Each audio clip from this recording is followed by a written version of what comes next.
Welcome to Fuel Your Drive. What's going on, everybody? Welcome to Fuel Your Drive. I am your host, Josh York. We have another amazing episode in store for you today. I hope you guys are ready to have a great day. Before we start, as you know, please like, share, subscribe, tell a friend. As you know, this podcast only continues to grow with the help from you guys. So thank you all. The numbers continue to climb. I think we're at number 64 in the top 200 podcasts in the world, which is just like so unbelievable. So thank you so much, guys. All right, well, listen, let's get into it. I was thinking about a really good thing we could talk about today. And it's going to be about getting down to the details of why some people are successful and why some aren't. So I was thinking back to just in the early days of franchising, and I had a lot to learn because I had no idea what I was doing. And, you know, it's like a new language you're learning when you get into a business that you're not familiar with, you know, when there's so many different types of rules and regulations and, you know, different, you know, parts of the business that you really have to continue to, you know, learn and educate yourself on.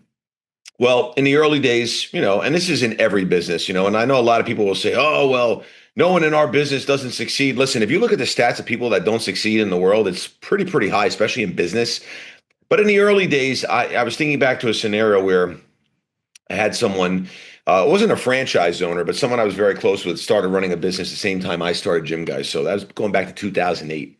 And, you know, he wasn't doing very well, but, you know, I started seeing some, you know, some signs and just some lack of consistency and execution and being effective, you know, and I'll give you an example because, you know, there's a lot of people that like to say they work hard and they put the work in and they're paying their dues and, you know, they're putting in the time. That's very different than other people who are putting in the work, working hard, but being effective, right? Everyone talks about working smarter, not harder. And there's some truth to that at certain points when you get successful. But when you're building your business, especially in the beginning stages, you have to work hard. Like, it's not about working smarter. It's about working harder. You have to work hard, but you also have to be effective. You could be working 80 hours a week and not really executing and not really being effective with your time versus someone else who is working 30, 40 hours a week, but being effective. They're going to crush that other person. Like, putting in the time doesn't mean anything. It's putting in the time that's going to continue to move your business forward. And this individual who I was very close with at the time, I haven't talked to him in, I don't know, 15 years. You know, he just kept making excuses saying that this doesn't work. And, you know, listen, I gave it a try, I gave it an honest try, and just didn't work for me. No, it didn't work for him because he didn't put the time and he didn't put the effort in and he didn't execute properly and he was not being effective. And why I'm starting to talk about this and share this is because when you're building your business, you have to make sure, this is very, very important. I've touched on this in episodes way back, and I'm going to touch on it again. You have to have tasks that you're doing every day, things that have to get done that are going to continue to grow your business.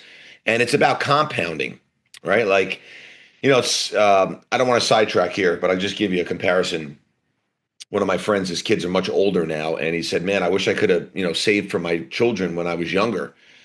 And I was like, why did you do that? And he's like, hey, I just really didn't have the money at the time. You know, it's crazy. If you look at some of these financial models, you can put in $200-$300 a month, even a little bit less. And over the course of 30, 40 years, you'll have over $1 million. Like, it's not rocket science, but the same rules apply in business. It's about compounding. Things take years. It doesn't happen overnight. It doesn't happen in a week. Doesn't happen in a year. It takes years. It took me over 10 years before I even started getting real momentum. So you have to keep that in the back of your mind. But every night before you leave, you have to make sure you have everything prepared for the next day.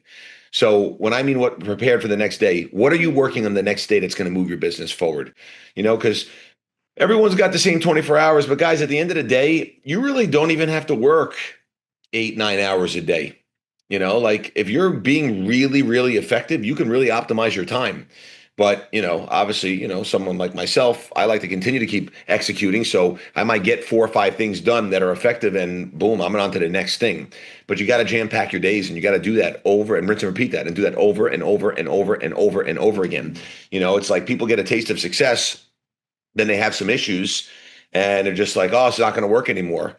Well, listen, that's part of the game, right? You have to understand that pain is a price that you have to pay. You're being tested. Like, do you really want it or do you don't want it? Like, when you look at the level of the amount of people out there that are very successful and have everything that you want, why are there not, many, many people like that? There's a good amount of people like that, but if you look at it in comparison to people who are like that versus people who are not like that, there's a lot more people who are not like that.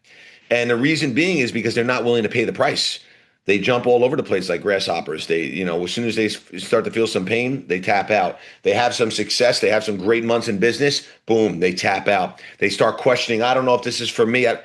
That's weak, soft, and ridiculous. Like, you can't give yourself another option. If you give yourself another option, you're never going to be one of those people that have everything that other people want. It's just a fact. So what I would highly advise you to do is start understanding and preparing yourself for tough times. Start understanding and preparing yourself for days of being tired and being being, effective. Like, that's really what it comes down to. Look, here's the thing, everyone wishes for it, they want it, and then they complain they're tired. Then they say, oh man, I don't know if I could do this anymore. This is what you wanted. This is what you asked for. And if this is what you want, this is the price you have to pay. So hope this was helpful, guys. I gotta get going. I got a lot of effective execution things I have to do. So until next time, remember to continue to fuel your drive. I'll see you next time, guys. Please share the episode. Thanks a lot. See you. Bye-bye. Legend.